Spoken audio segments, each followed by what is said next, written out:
Good afternoon. Yes. I'm happy that all of you have received second year of the Discovering Buddha Within from His Eminence Yongey Mingyur Dorje Rinpoche. I'm very happy for you. As a person who came so far, flew in aeroplane for many hours, and you are, that means you are very dedicated to learn the Dharma.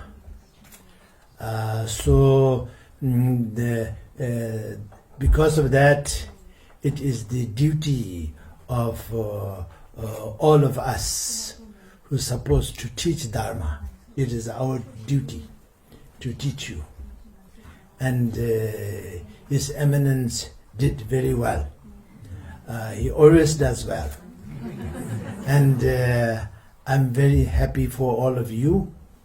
And I'm very happy to see you for a short while now, because tomorrow morning, 5 o'clock, I have to travel. Okay? So anyway, very good. And I was told that you wanted to know something about Bodhicitta.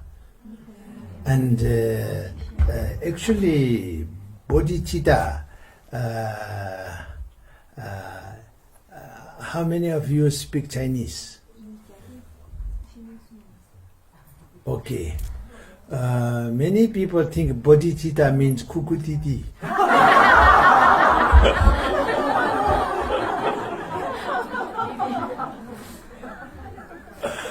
So please help me how to describe kukutiti. Please describe. Somebody who... No. Kukutiti. Kuku means cry. But kukutiti means, a person like a very sensitive person cries very easily and becomes shaken very easily, and something like that. Easy to be moved, shaken and moved easily. Actually, that's what general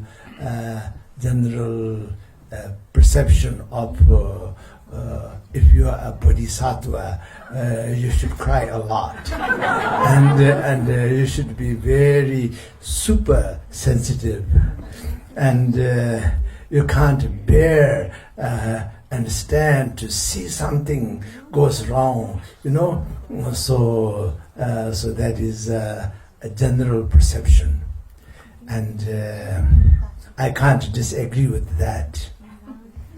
But every kukutiti is not bodhisattva.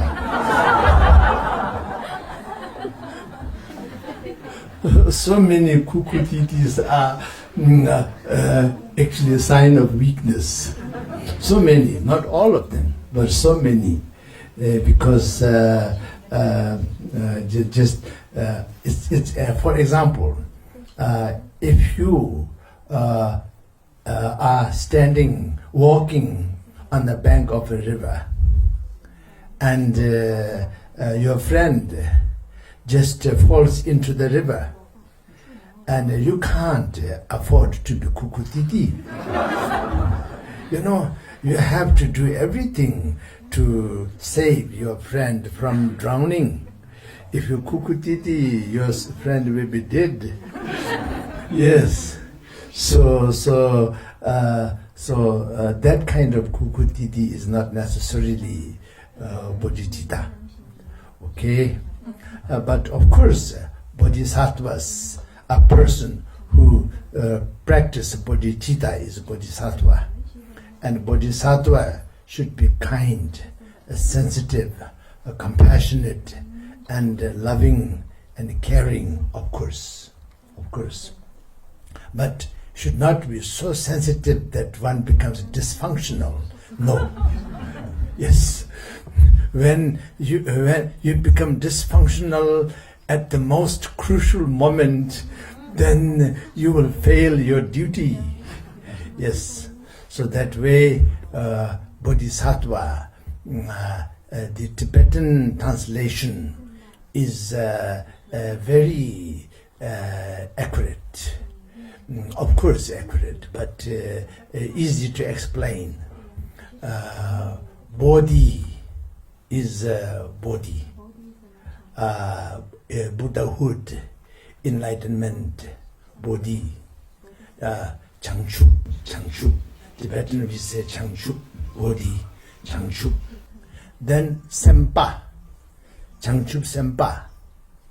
Have you heard the word Changchup Sempa? Yes, that is a direct translation of Bodhisattva. Sempa. So Sempa can have two spelling. Sem means mind, heart. Pa, just word pa, one syllable, is one who have body mind. But proper writing is tao pa pa, ta pa pa a, three syllable. Pa means brave. And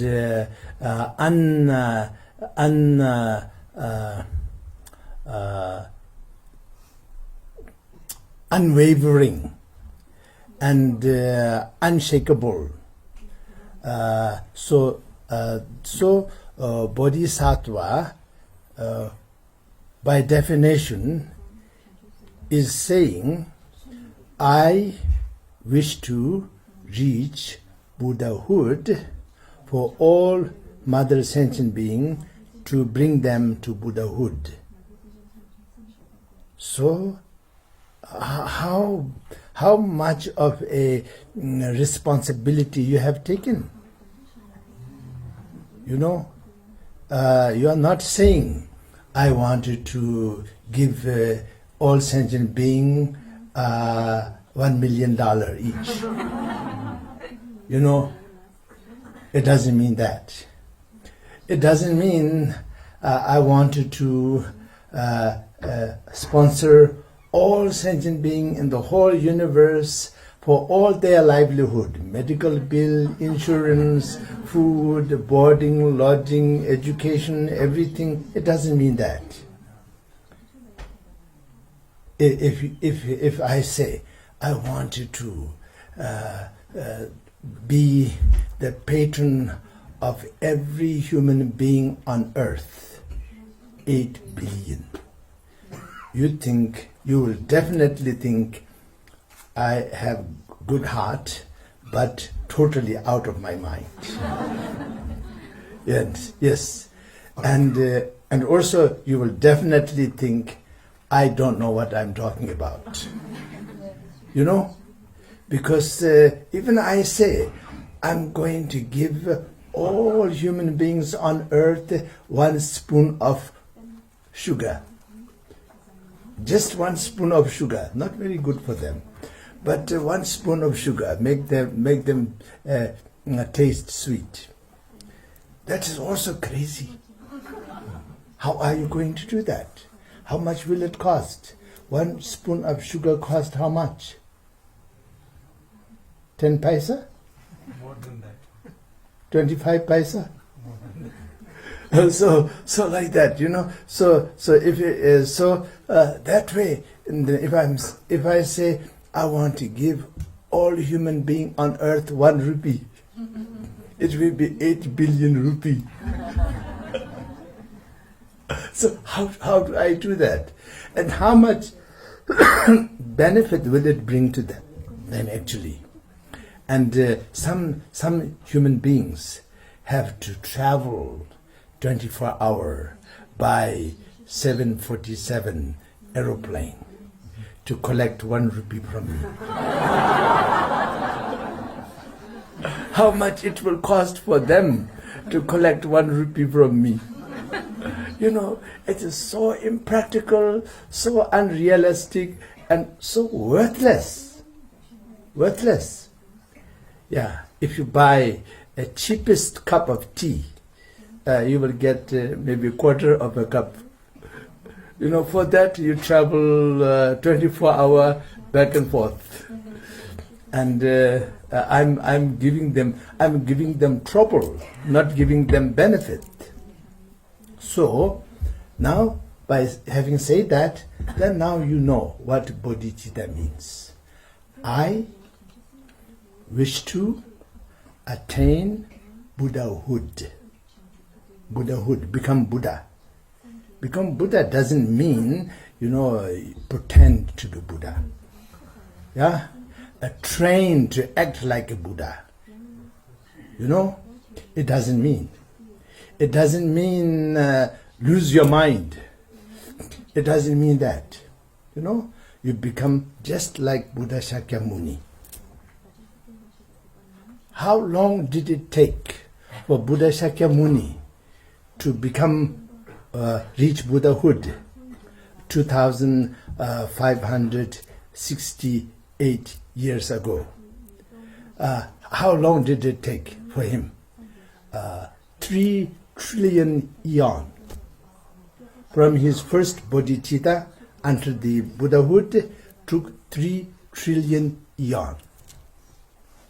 Not just learning how to act like a Buddha, not just learning, training how to talk like a Buddha and truly become Buddha, but not for one day, forever.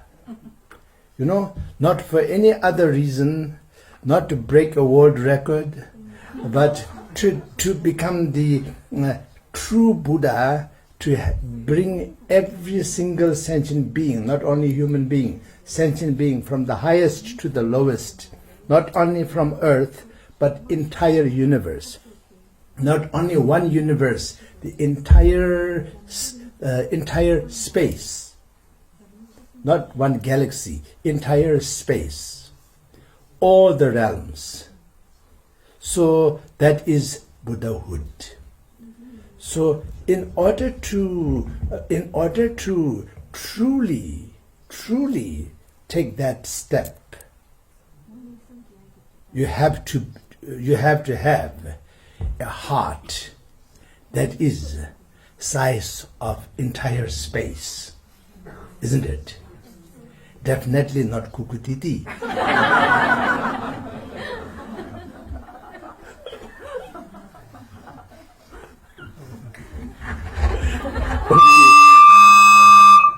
Even this one is saying something.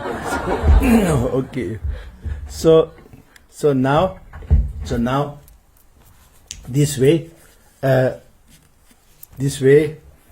we it is actually a miracle. It is a miracle. Such a big thing. We can do it in a very simple way. And we can mean it. You just repeat after me. I wish to reach Buddhahood for the benefit of all sentient beings throughout the space to reach Buddhahood. So easy.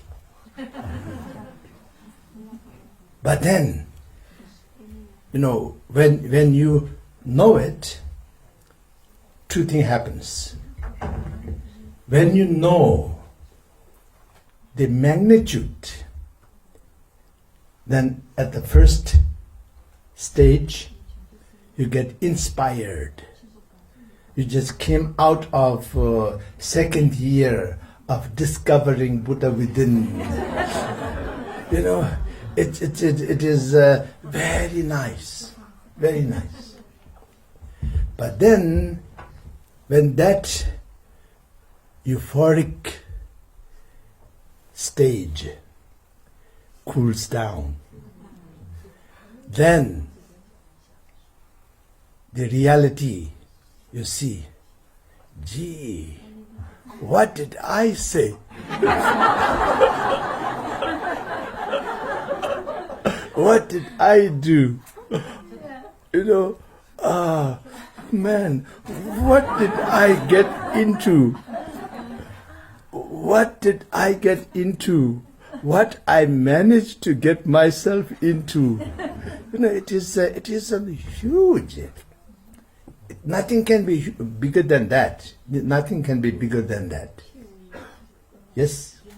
So then you practice, go on and on and on, and many of you already have done that. You must be practice. Some of you, I know, learned from me for many years, and some of you learned from many other great masters for many years, decades. I know. But some of you in this lifetime, quite new. Yes. But this life comes from the past life, so we don't know. How long?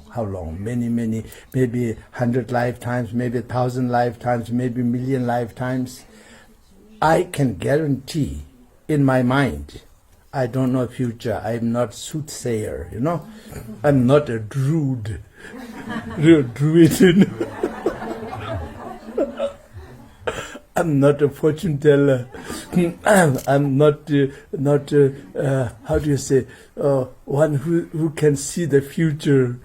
I'm not, none of that. But knowing a little bit of Dharma, then knowing little bit of Dharma, none of you are first timer in the Dharma, for sure.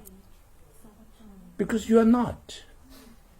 You are comprehending, you are exposed to, you are learning way ahead of what somebody is supposed to learn in the kindergarten. Yes. You are reading and enjoying the Shakespeare. Yeah. So you are beyond kindergarten. Yes. For sure. But then, if you ask me, when did I start my connection to Dharma? I don't know better than you. And in this life, when you heard about Buddha, when you heard about Dharma, when you got some interest, it started there. But then that comes from the past. Because there's no present without past, there's no present without future. Everything is continuation. So therefore, none of you are brand new beginner. I am for sure. But by knowing the teaching of Buddha, not by knowing your mind, not by reading your mind. I can't even read my mind. How can I read your mind? So I will definitely misread your mind if I attempt. So I don't try to read your mind. I want to listen to what you say.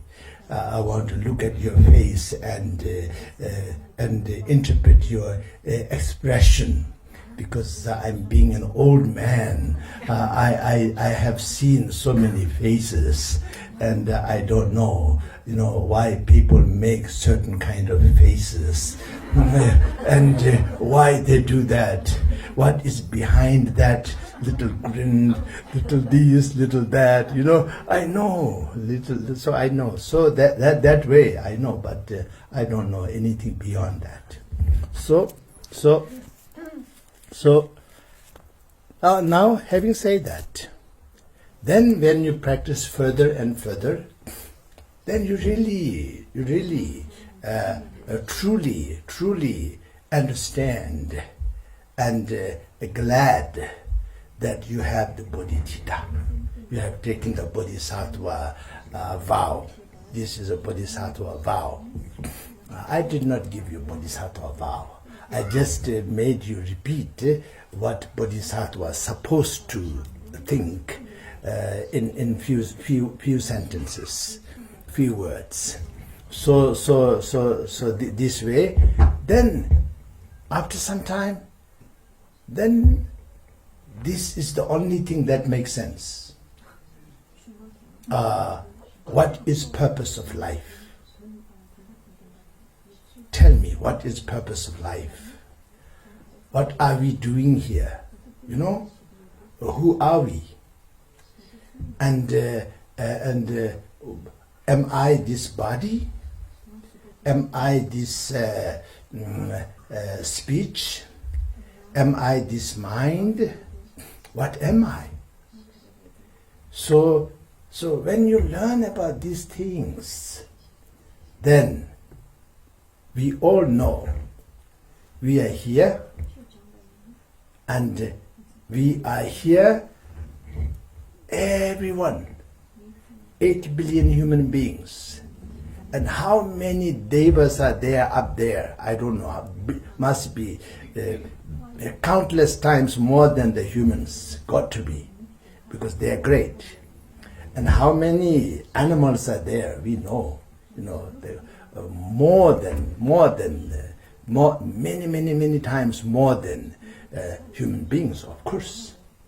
The animals that are in the body of each one of us here in this room, you know, and the animals on the carpet beneath us, animals in the air around us, in this room, is several 100,000 times more than the amount of human beings on earth.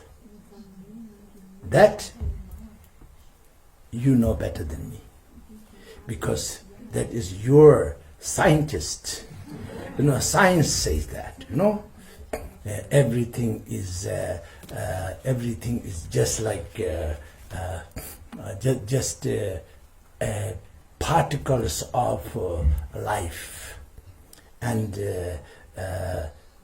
then it also sometimes boils down to each one of us also, just like all of those particles.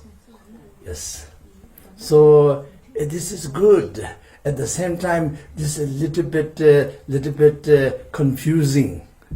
I'm not an amoeba. Yeah, but then it will be quite prejudice for me to think I am better than an amoeba, because according to the teaching of Buddha, each one of us have been many billions of times amoeba in our past lives, and everything else. Okay? Single cell, double cell, you know, all kind of life in the past, I'm sure. So, according to the teaching of Buddha, so that way, right now, we are quite good. We know how to dress, and we know how to put our clothes into washing machine, and we know how to change, you know, and we know how to keep our hairs in order, and also we know how to do the easy way to just shave our hair, so we don't have to do anything, that part. But then there's many other things we have to do, you know. So we have to wear caps and things like that because we don't have hair. You know, anyway. So these things, we are better than amoeba. We are more sophisticated than amoeba.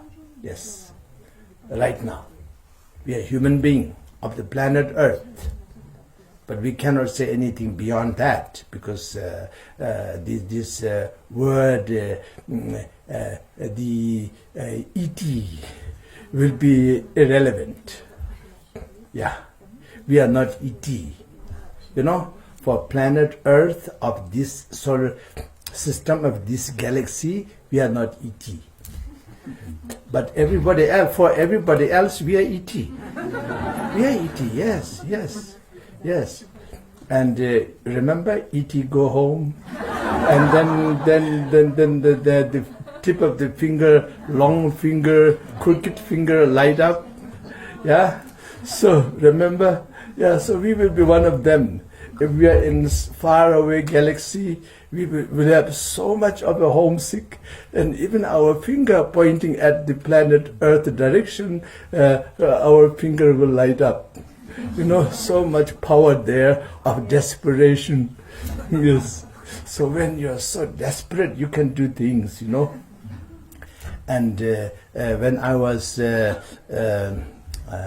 is maybe 50 years back, 40 years back, I read in the paper that there was a mother walking in the a street, got to be a highway, and then her child running and almost run over by a car with a big speed, and she grabbed the car and stopped it, and then the child was saved. She's not Wonder Woman. She's not Superman, pretending to be a mother. She's not a superwoman. She's just an ordinary, everyday mother. But when she was so desperate, and when she was so dedicated, and when she was totally concentrated and focused, and nothing else in her mind, then she developed for that moment that power to stop the car. We all have that power. But it doesn't mean we have to be desperate, But she managed to exercise that. It manifested it for a short time to stop that car. Yes, that is power. And I don't know, I don't know any of you will do that. Because as a mother, you will do it for your child if you have one. But still, I will definitely request you not to try this at home. I don't want to be responsible for anything for this, like you let your child run and they're about to run over, go and grab the car, and never do that. That is stupid, meaningless, very dangerous, and unnecessary.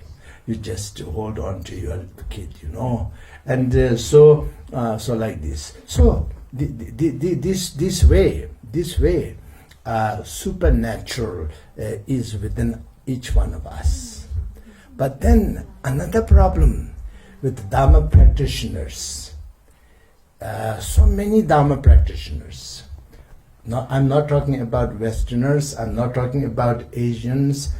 I'm talking about every Dharma practitioners, from where I come from to everywhere. Many of them, not all of them, but many of them have this fascination for supernatural. I'm practicing so that I want to have sign. I want to have some kind of supernatural sign, and I want to be clairvoyant, all these kind of things.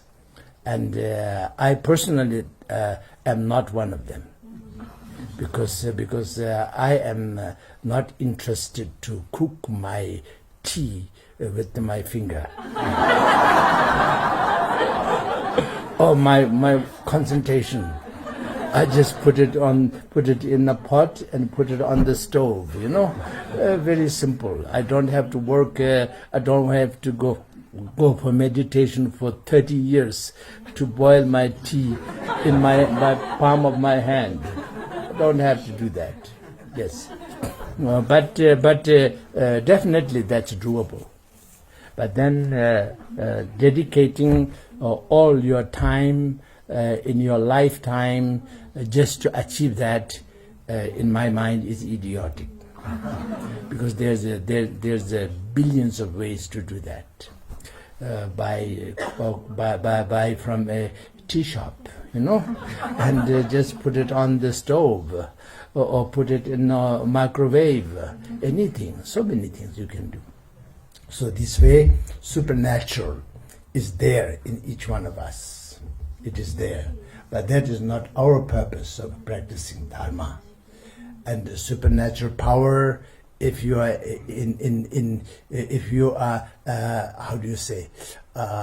caught up into that supernatural power trip, then I tell you, for your comfort, supernatural power is in you.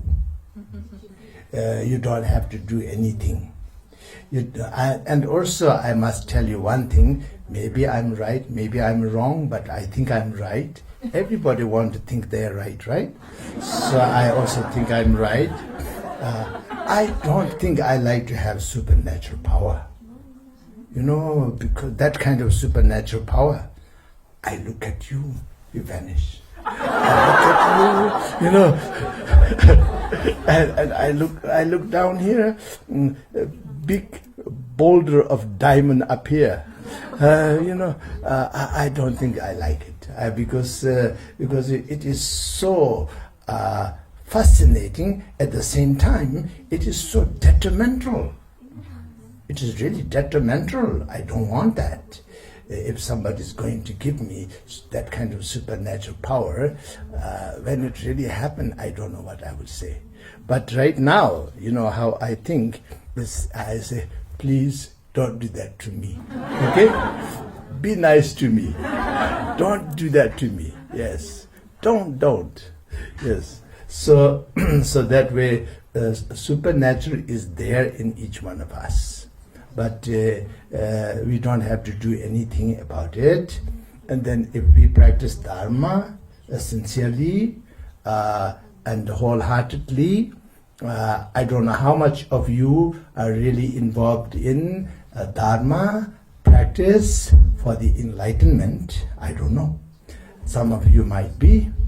And then some of you might be involved in the Dharma practice to overcome the individual difficulties that you face in your life right now.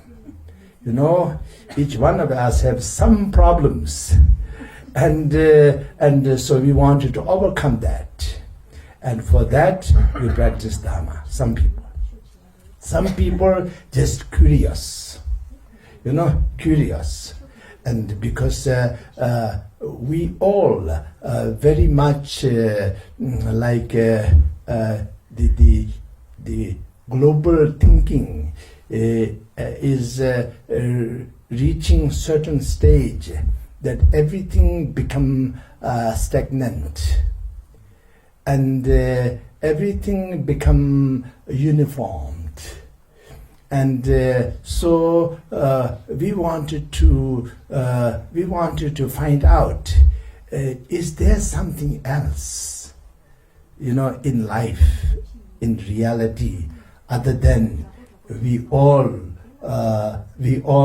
perceive at this stage through our evolution, and wonder, is there some other way, some other things, some other truth. So many people come to Dharma for that.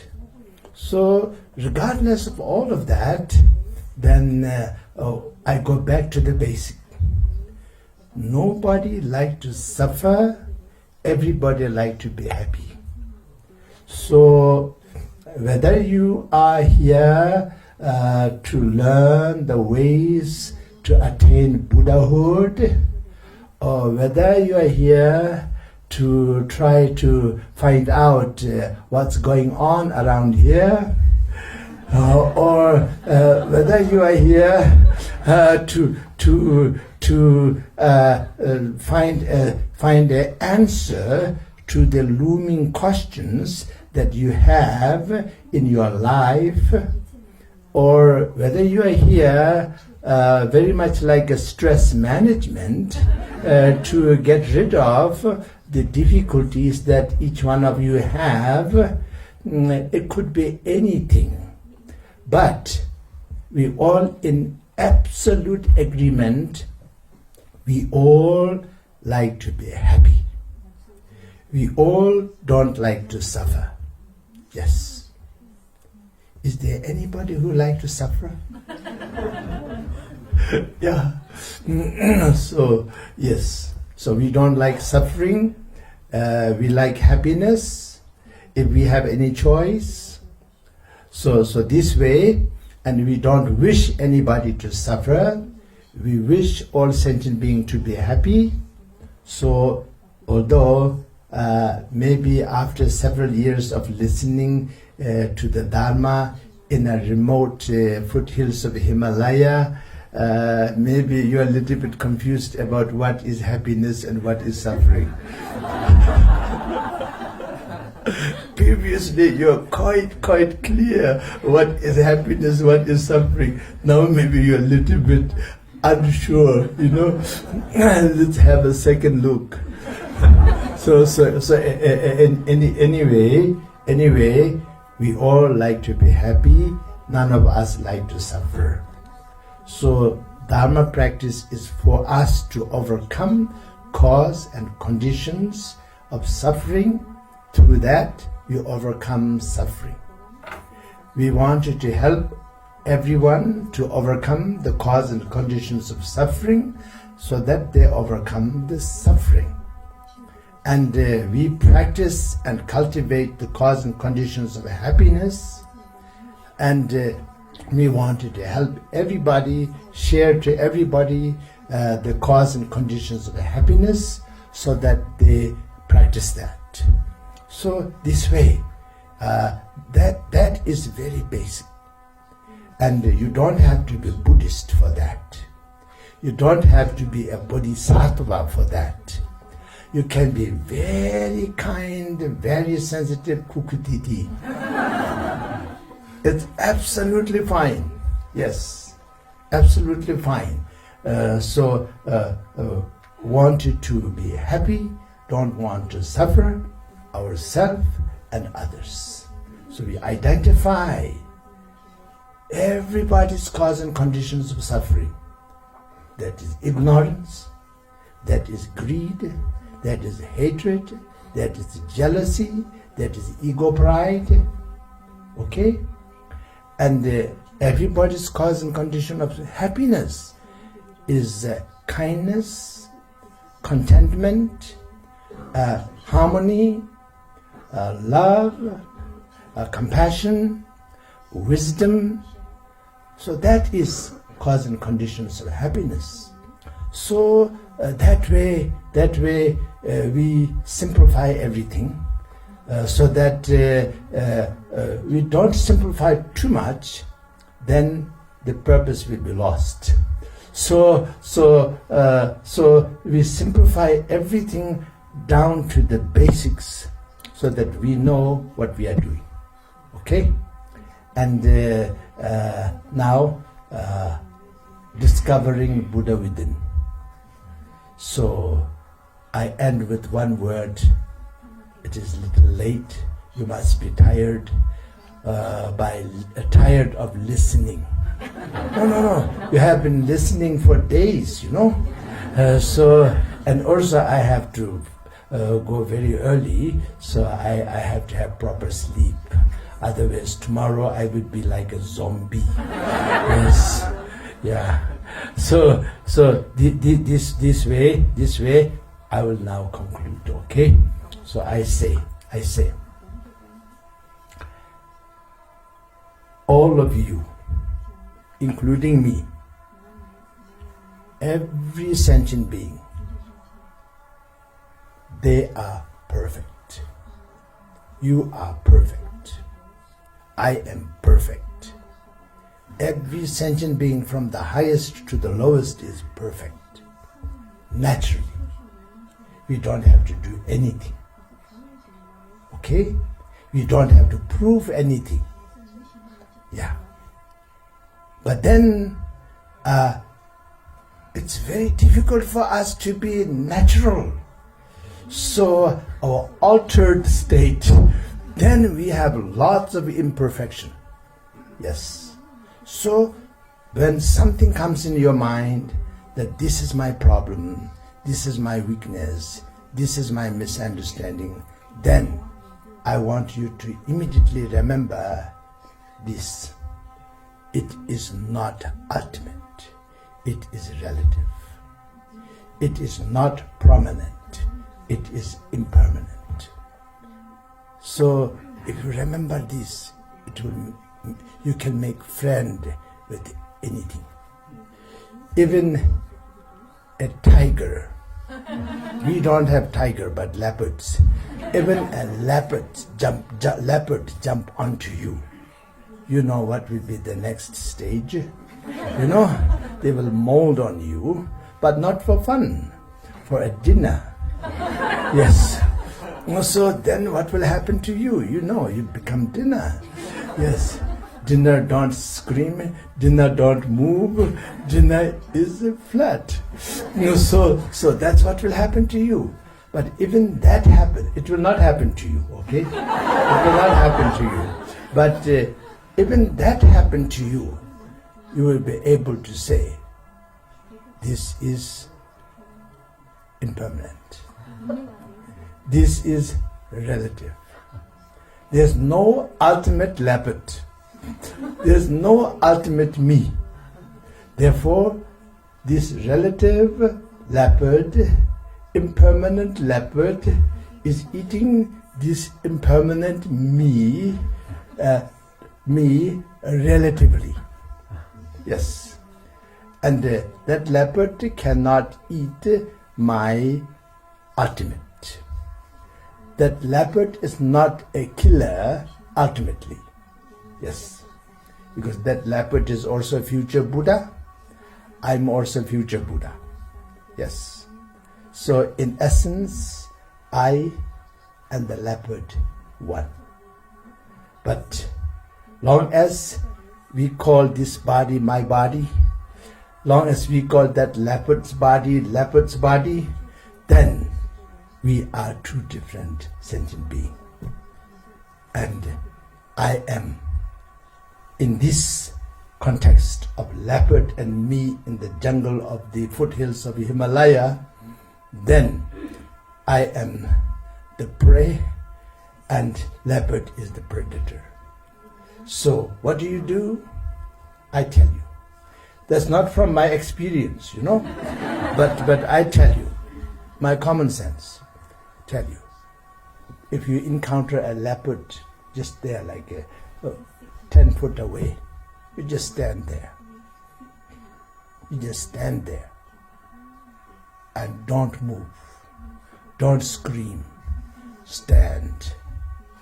And if you're wearing a jacket, especially if you're wearing an overcoat, very good.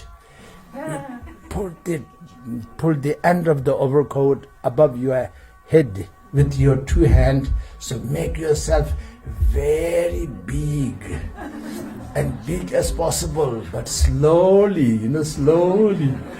And then leopard think it is so big. Leopard also have fear. Yes, it is not brave. It have fear. So you don't run, you don't move, you don't scream. You become bigger and bigger and bigger, and 5-6 times higher than the leopard. I almost can guarantee you will be okay.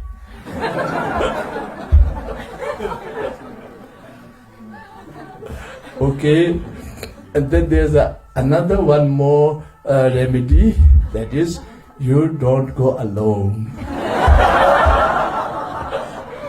You should have 1 or 2 person with you and walk with confidence, and then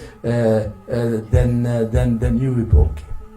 Nobody was eating here for past almost 50 years that I have been here. Since 1976 I was here, so nobody was even bitten or even scratched.